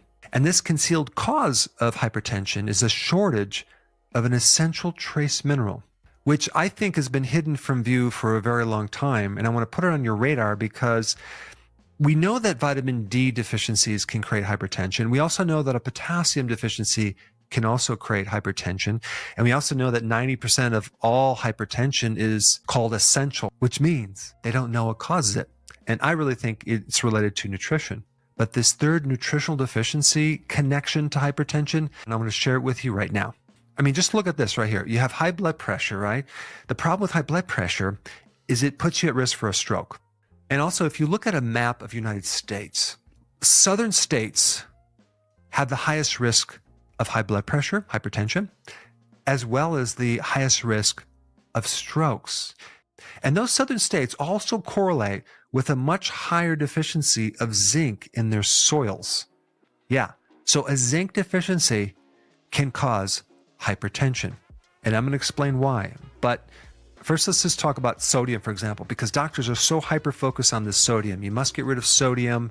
But it's been a big disappointment because a lot of people reduce the sodium and they still have hypertension and they still have to be on the medication. You also have folate. Folate, if that's deficient, can raise your homocysteine, which can lead to high blood pressure and a stroke as well.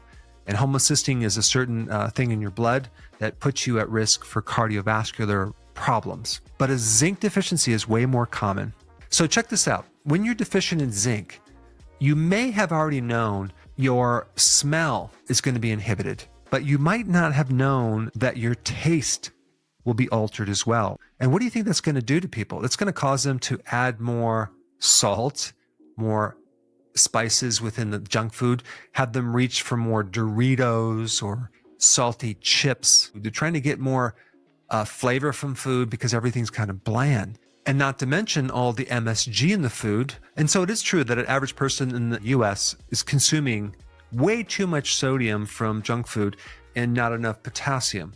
But they're probably not aware that they're also deficient in zinc. When you consume too much salt, okay, without the balance of the potassium and other minerals like magnesium, you start to increase hormones like renin and this other thing called angiotensin 2, which I'm not going to get into the details of that. All you need to know is that salt will increase blood pressure through these hormones, because what they do is they cause constriction of the blood vessels. So if you ever heard of an ACE2 inhibitor, and it is the #1 high blood pressure medication.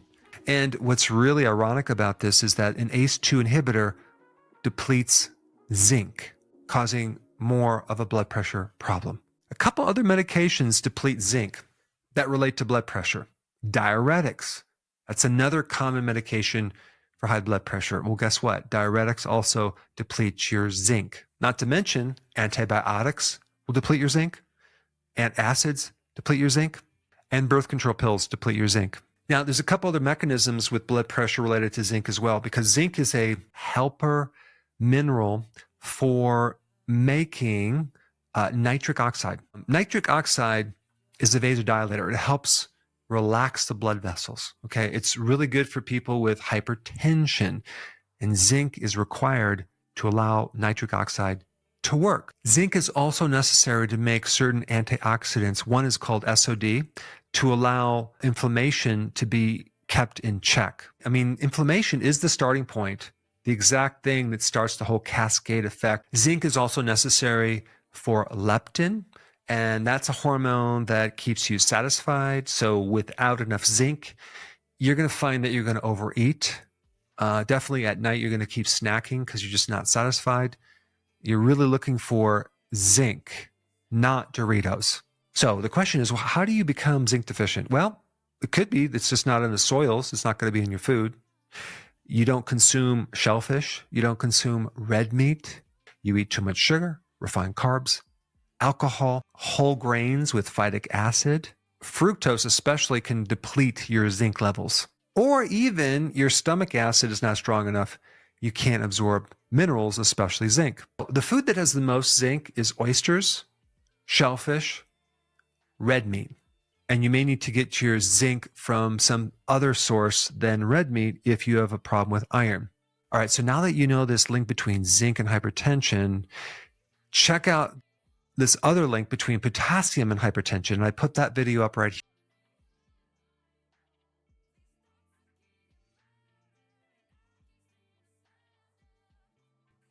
All right, so zinc deficiency, and there's several components that contribute to zinc deficiency and what have you. So one ultimate source for zinc is leafy vegetables. Okay, your kale, your greens, your mustard greens, your collard greens, your spinach. All right. So those are excellent sources for zinc. All right. And what have you. So those are things that you can help add to your diet to help with that deficiency. Okay. It mentioned that alcohol can deplete zinc and what have you. And I didn't like that he said that, because that means I got to cut back on the whiskey, in which I am. That's thus the reason why we haven't seen whiskey of the week. So we are cutting back on that and some other things that we're phasing out of our consumption for better health and what have you. So hypertension is linked to zinc deficiency. Zinc is also very good for abating or minimizing cold symptoms, because there's some over-the-counter medications that are based on zinc and what have you. So zinc is what zinc does, it blocks certain cell receptors that especially the rhinovirus, which is considered the common cold. It blocks the receptors for that, and it minimizes the severity and the length of the rhinovirus. Okay, so check that out. Get into your zinc and what have you. Also, we go back to that yearly physical, where if it doesn't automatically come with your yearly physical, you might want to ask your doctor, I would like to have a vitamin and mineral test to see where I'm deficient at in those areas, okay? And my yearly physical is coming up in a couple of weeks, so I will be asking for additional testing, and that's one of the additional testings that I will be asking for. So go ahead and check that out, all right? Next up is that hot video, okay? We got a new one. So I hope you enjoy. Let me change the owner on that.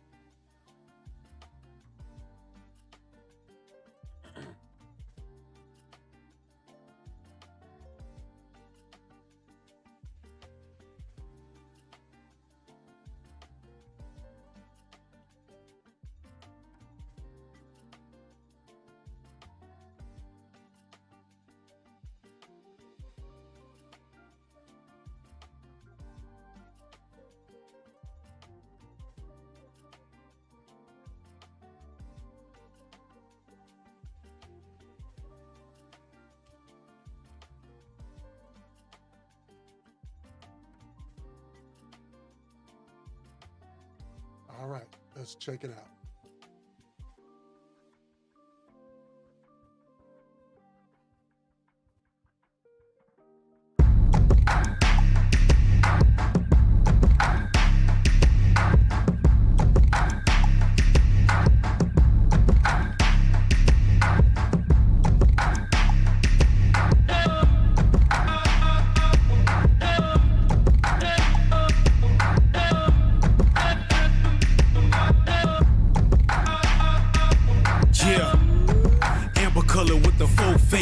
Eyes brighter than the sun, looking every way.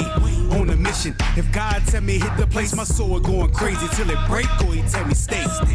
I'm in the sun, waiting patient. Listen to the Father, taking heed to the ancients. The price up on their head like they did in our enslavement. We gon' bring this kingdom down, you can call it down payment.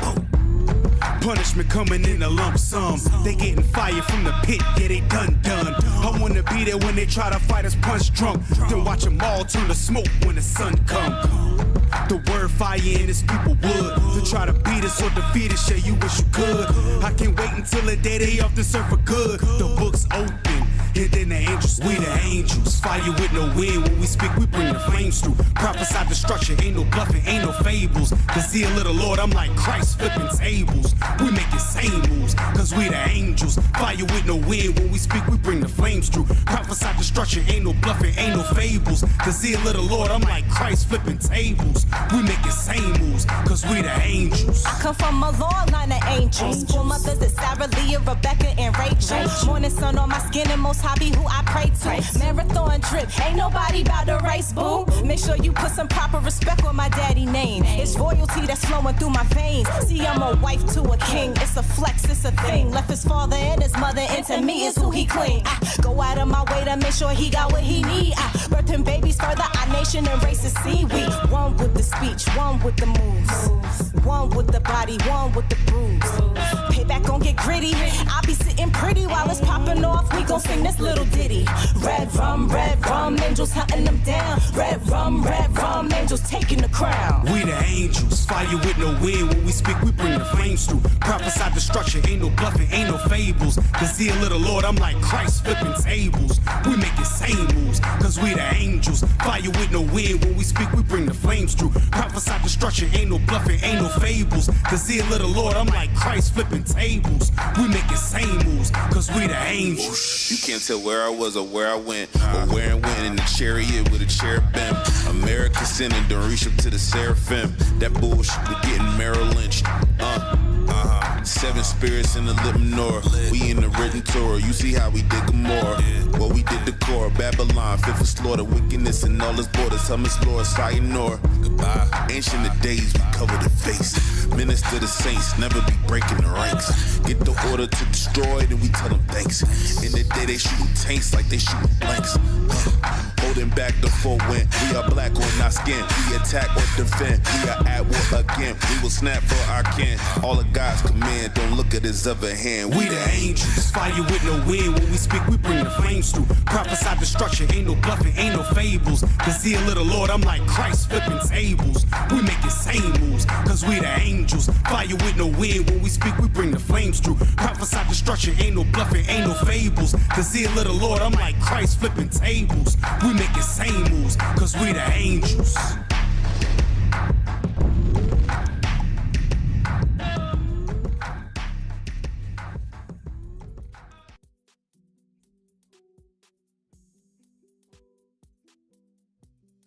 I kind of want to run that one back. That was hot. That was absolutely hot. All right. It was absolutely hot. One moment here.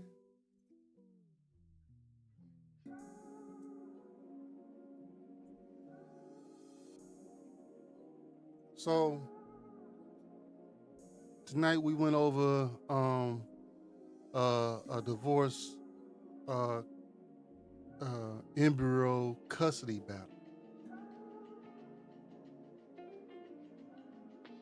One moment here.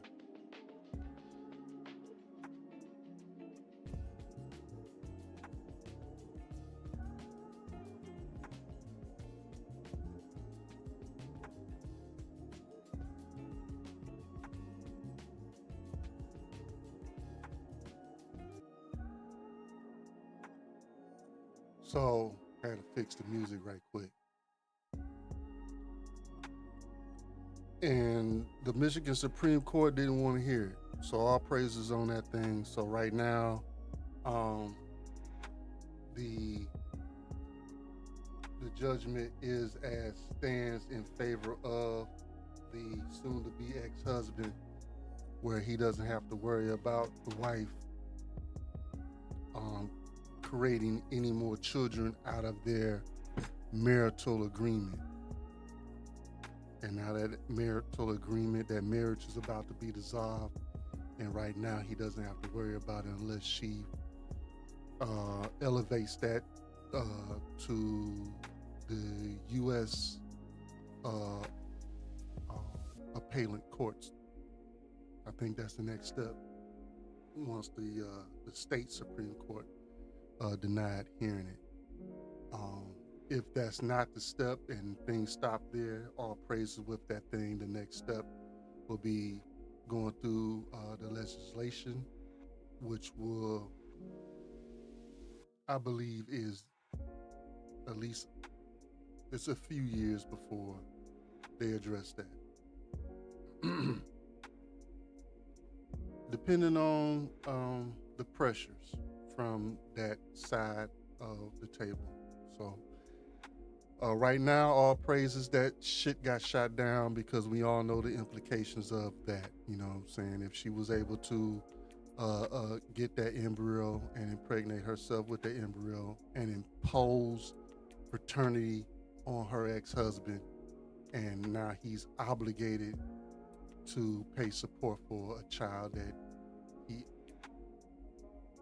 he outwardly expressed that he did not want. Okay. So it's basically imposing one's wants over someone else's rights. That's what that is. I hope that never really picks up any steam. If it does pick up steam, I hope that it rules that any agreements during the marriage is dissolved at the divorce, like most agreements are. Okay. Now, I can see where she can want, if she can prove that she contributed to the cost of that procedure or the cost of creating that embryo and freezing it. If she can contribute to if she can prove of her contributing to the cost of that, then I can see where they might make him obligated to repay that cost. I can see that going down.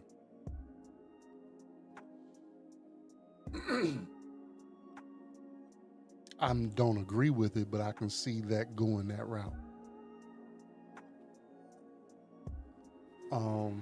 Then that's a whole lot better than subjecting him to 18 years of obligation that he did not want.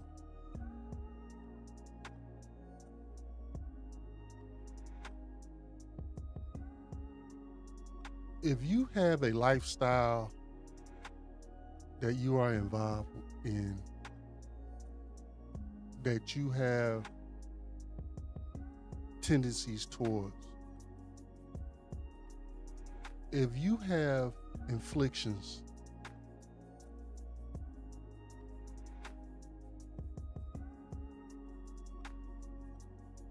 you have an obligation to disclose those to people that you want to involve in your life. And give them that choice if they want to subject themselves to your bullshit.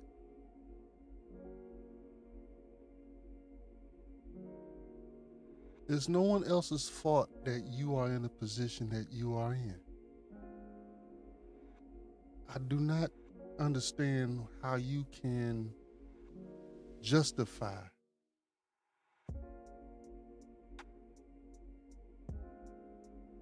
subjecting people to your inflictions, subjecting people to your lifestyles that you have in the dark.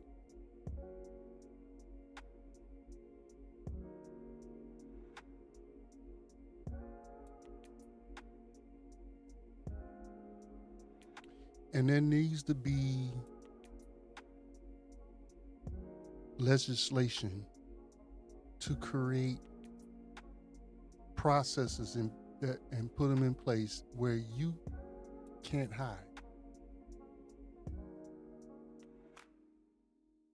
especially with your inflictions.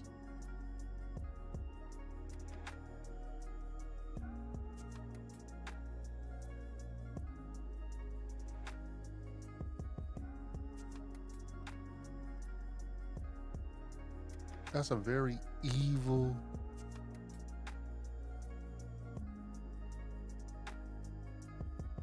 action that you are imposed on people. And I hope you burn in eternal fire for that.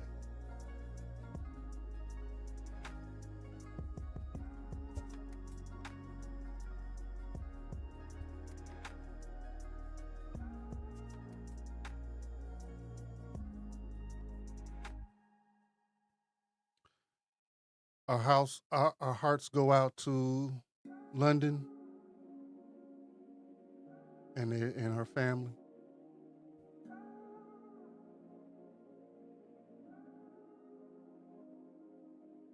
And they say they have 2 suspects involved. They haven't released any details as of yet. And once we find out, we'll make it known on the Real Talk with Mrs. O and the Surreal Sundays show.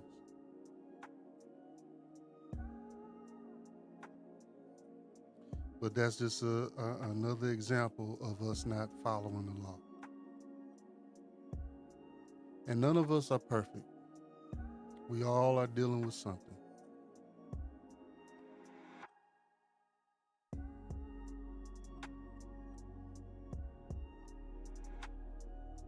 But we can't speak on stuff that we are not involved in.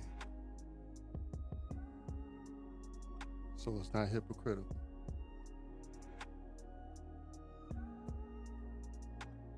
We can't judge on stuff that we are not involved in.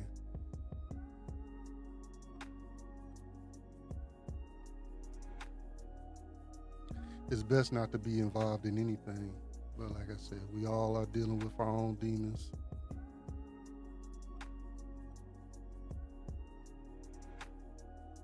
But what if you just followed the law?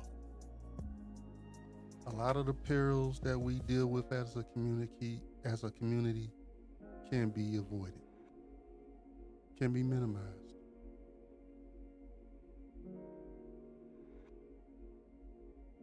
In that case, one of the laws that were involved in that was fornication. One of the laws in that was teaching your children the law, statutes, and commandments.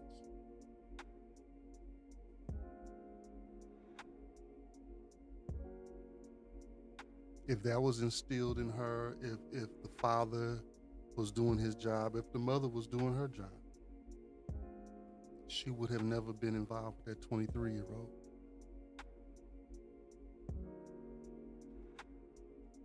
She'll still be with us today.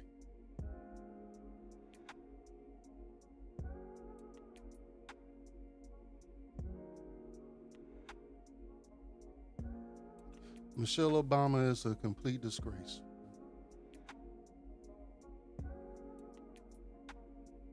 Complete disgrace. Now she wants a legacy of her own. And nothing's wrong with that, but you throwing your husband underneath the bus to accomplish it. Why don't you just create a podcast, a YouTube channel on stuff that you don't have to reference your husband on? Why don't you write books that you don't have to reference your husband on?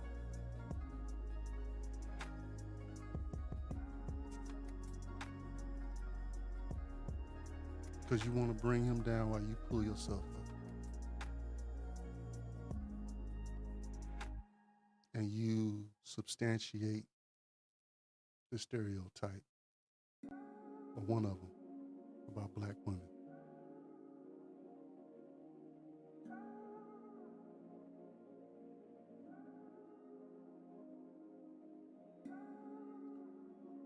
This has been Old School Exit 9. This is Surreal Sundays, and you could have been anywhere in the world, but you decided to rock with us here tonight, and we love you for that thing.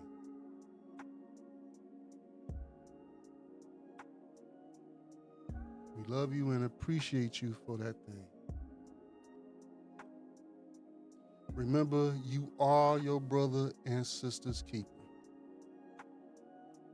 But by reminding one another of the law, statutes, and commandments, we can help each other with our demons and rise above our demons and become more adherent to the law, statutes, and commandments as a people.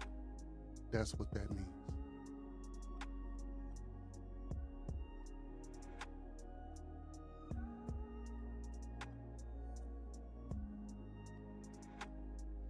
So with that, we'll check you guys out next week. Peace.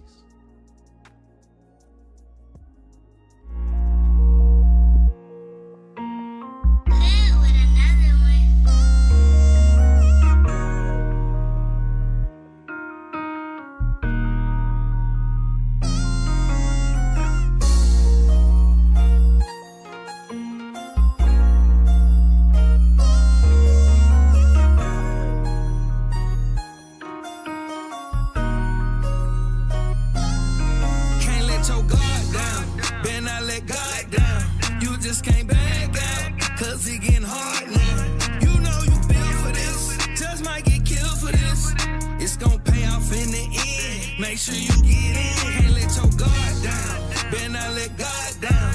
You just can't back out, cause it getting hard now. You know you feel for this. Just might get killed for this. It's gonna pay off in the end. Just make sure you get in. It's your spirit warring with your flesh, trying to get the best of you. It's all in your head and in your mind. Can't let it mess with you. Trials and tribulation, that's every day. That's what we go through. Are you gonna face it? Stand up like a man. Tell me what you gonna do. No more complaining. Gotta walk blameless. Gotta be humble. You might not get famous. We go through changes. We go through phases. This my life story. Just flip the pages. Just keep enduring. Enduring, keep the law. Cause you the one they call. You could've still been out here lost. Woke you up to the truth, so don't sleep on it at all. Try not to fall. Try hard to ball. Can't let your guard down. Better not let God down. You just can't back out, cause it getting hard now. You know you built for this. Just might get killed for this. It's gonna pay off in the end. Make sure you get in. Can't let your guard down. Better not let God down. You just can't back out, cause it getting hard now. You know you built for this. Just might get killed for this. It's gonna pay off in the end. Just make sure you get in. I'm standing up, I'm standing tall, ain't laying down, cause I'm standing on it. A pressure make a grown man mad, make you cry, don't it? I pray to God that life so hard, so I'm calling on ya. I gotta endure until the end, I know they counting on me. Just got some bad news, damn, man, they killed my homie. Hit him 9 times, he never saw it coming. Remember the last time, I think I saw you, bruh. Gave you a fire with the knowledge, you didn't want it, bruh. Damn. I'm speak my mind, I'ma tell you the truth. It's hard on them, it's hard on us, it's hard on me, it's hard on you. I'm built for this, man, equipped for this. Might get killed for this. I pray you repent before your time is up. Your time is Can't let your spent. guard down. Better not let God down. You just can't back out, cause it getting hard now. You know you built for this. Just might get killed for this. It's gonna pay off in the end. Make sure you get in. Can't let your guard down. Better not let God